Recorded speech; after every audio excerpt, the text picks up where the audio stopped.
देखिए, बायोलॉजी का एक चैप्टर है रिप्रोडक्शन, जीव जनन कैसे करते हैं। 10वीं क्लास में ऐसे करके लिखा हुआ है, जीव जनन कैसे करते हैं। मेन चैप्टर का नाम हो गया रिप्रोडक्शन। रिप्रोडक्शन माने जनन, रिप्रोडक्शन मीन्स जनन। ये बहुत ही दिलचस्प चैप्टर है, क्योंकि अपने शरीर के बारे में इसमें अध्ययन किया जाता है। इसमें समझे बात, तो इंटरेस्टेड तो होगा ही। इधर देखिए, हेलो, बाद में लिख लेना, इधर देखो पहले।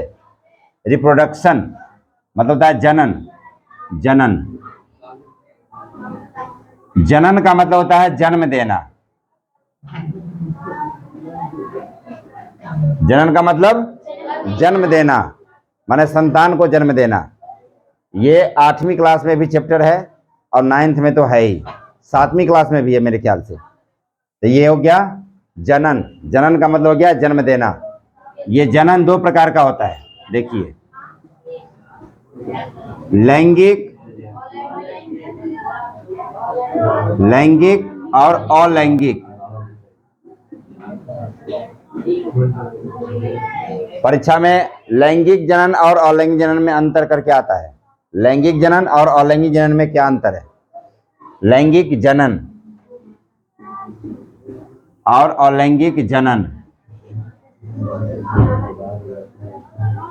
सेक्सुअल रिप्रोडक्शन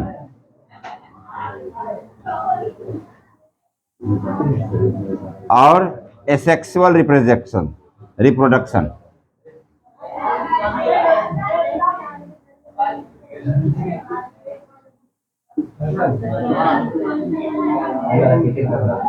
समझिए बात, क्या हो गया? सेक्सुअल और एसेक्सुअल।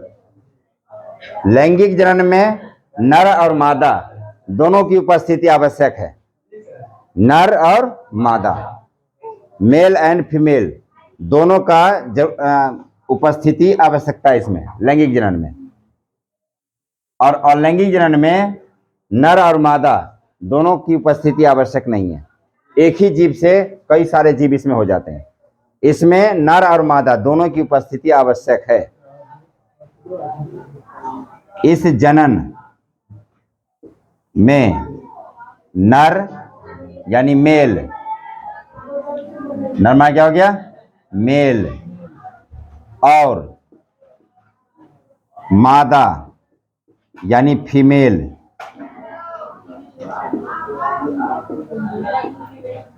दोनों की उपस्थिति आवश्यक है। ठीक है, जैसे मानवों में जनन, मानव में जनन, मानव में सिर्फ देखिए, सिर्फ मानव, सिर्फ आदमी आदमी रहेगा तो संतान हो जाएगा? नहीं होगा। सिर्फ महिला महिला रहेगी तो संतान हो जाएगा? नहीं होगा।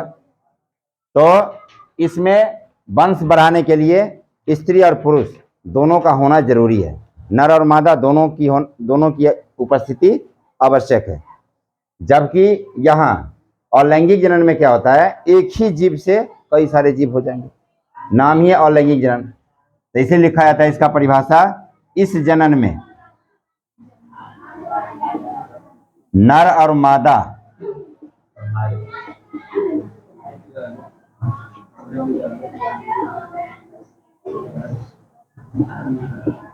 दोनों की उपस्थिति आवश्यक नहीं है।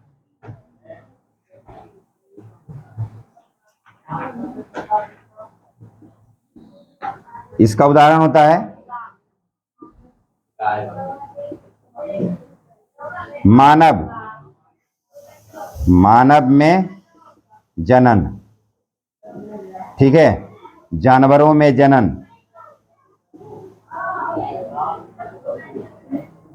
पुष्प, पुष्प में जनन, ये सब आता है लैंगिक जनन के अंतर्गत। और अलैंगिक जनन में आता है मुकुलन।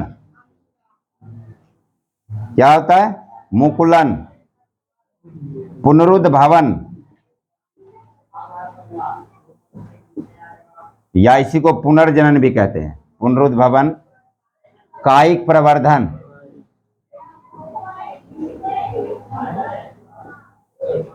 अमीबा का द्विखंडन,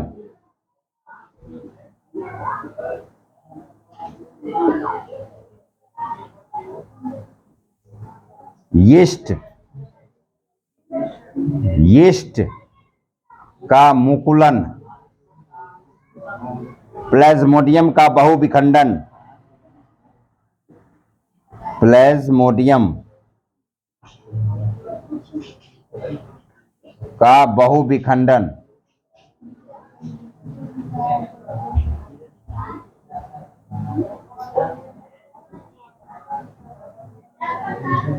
ये जितना एग्जाम्पल दिया मैंने इन सबों के बारे में विस्तृत रूप में पढ़ेंगे, इसके बाद पढ़ाते हैं।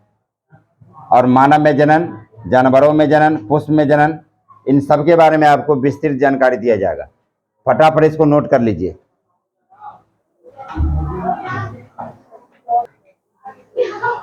अब हम सर्वप्रथम इसमें अलैंगिक जनन के बारे में पढ़ेंगे।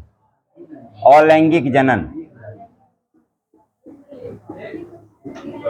अलैंगिक जनन, अलैंगिक जनन के अंतर्गत जो एग्जाम्पल सब दिया था, पहला दिया था मुकुलन,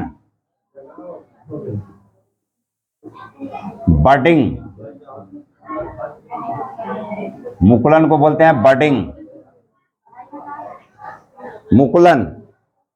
ये मुकुलन क्या होता है ढंग से समझिए। आप कह रहे थे ना कि यार इस शब्द का अर्थ समझ में नहीं आया, मुकुलन अब समझ में आएगा। मुकुलन देखिए,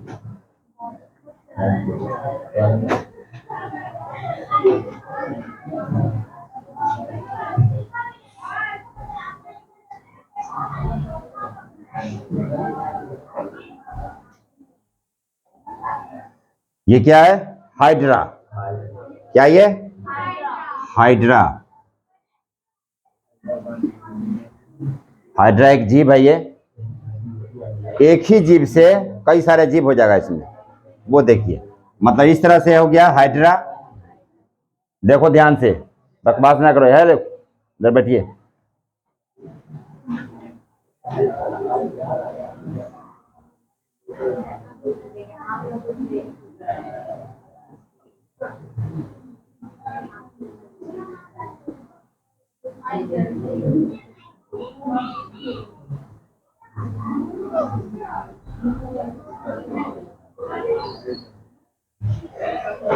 ये हो गया जनक।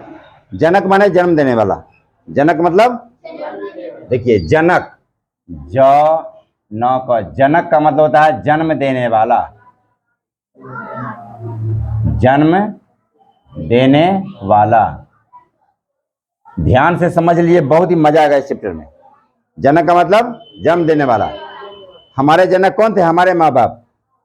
आपके जनक आपके माँ बाप, ठीक है। मेरे बच्चे का जनक मैं।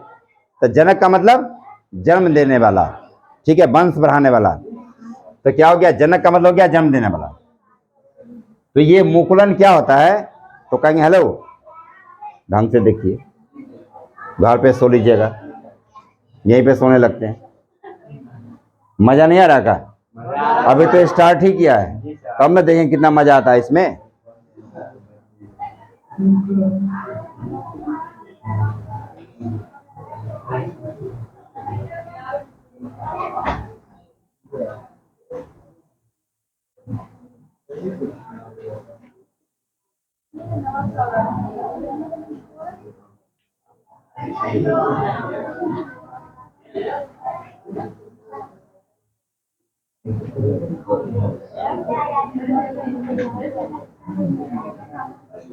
देखिए, ये फिगर है मुकुलन का। इसमें क्या है?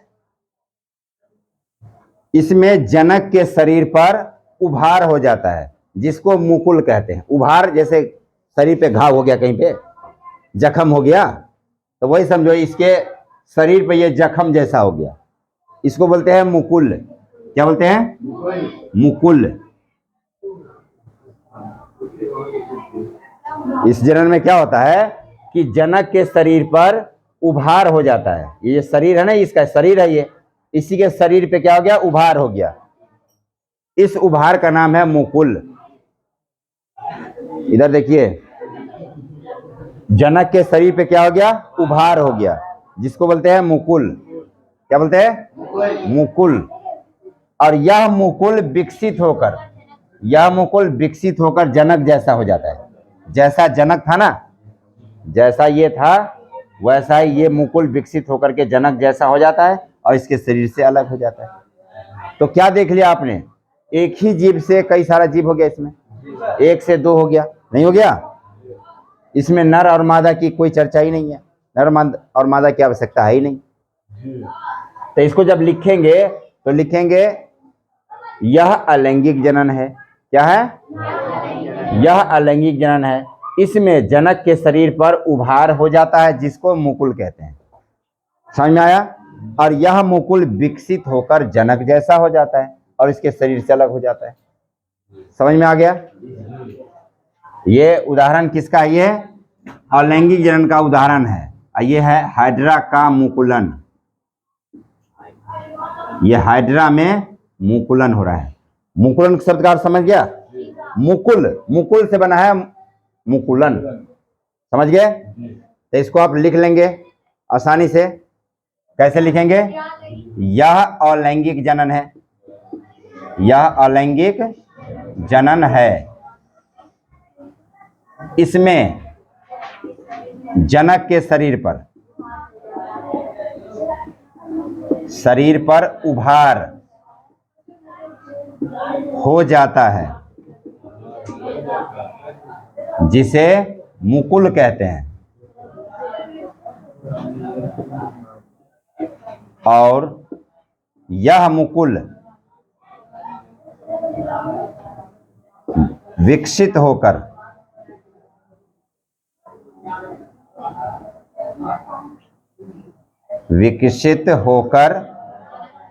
जनक जैसा हो जाता है।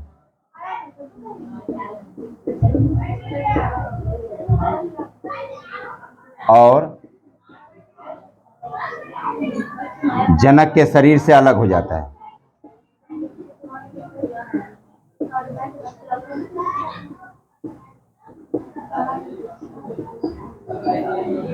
मजा आ गया होगा? समझ में आया? और लैंगिक जनन में पहला क्या था? मुकुलन। मुकुलन के बारे में बता दिया मैंने आपको, ठीक है। अब इसका अगला वीडियो जो है इसके बाद वाला जो मटेरियल है इसके अगले वीडियो में देंगे, ठीक है। सारे वीडियो को ध्यान से देखिए। इसमें इस चैप्टर से लगभग 10 नंबर का क्वेश्चन आता है परीक्षा में। यदि ढंग से पढ़ लेते हैं तो 10 नंबर तो पक्के हो गए, और 20 नंबर आपको प्रैक्टिकल से मिलेगा। तो साइंस का बायो वाला चैप्टर जो है ये इतना इंटरेस्टेड कोई चैप्टर नहीं है, इसलिए ढंग से पढ़िए इसको। और चैनल को सब्सक्राइब नहीं किया है तो कृपया सब्सक्राइब कर लीजिएगा, ताकि ये सारे के सारे मटेरियल आप तक पहुंचता रहे आसानी से।